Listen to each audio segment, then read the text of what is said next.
Update के मौके अहम ख़बर आहे। टैक्स चोरी कंदड़नि ऐं संदन मदद कंदड़नि खे अंजाम ताईं पहुचाईंदासीं, वज़ीर आज़म जो इहो चवणु आहे। अपडेट कंदासीं। टैक्स बाक़ीदारनि ख़िलाफ़ कार्रवायुनि में तेज़ी आंदी वञे पई।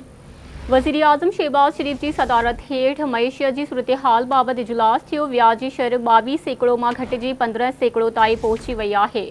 व्याजी शर में घटिताई सां कारोबारी सरगर्मियुनि में इज़ाफ़ो थी रहियो आहे। इहो चवणु आहे वज़ीर आज़म जो। मुल्की मईशियत इस्तेहकाम तरफ़ वधी रही आहे। अवाम सां कयल वाइदनि खे पूरो करण लाइ हर मुमकिन कदम खणी रहिया आहियो। व्याजी शर में घटिताई सां रोज़गार जा नवां मौक़िया पैदा थींदा।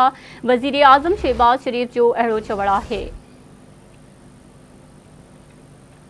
अपडेट कयूं पिया अवांखे अहम ख़बर आहे। टैक्स चोरी कंदड़ ऐं संदन मदद कंदड़नि खे अंजाम ताईं पहुचाईंदासीं। वज़ीर आज़म जो चवणु आहे त टैक्स बाक़ीदारनि ख़िलाफ़ कार्रवायुनि में तेज़ी आंदी वञे।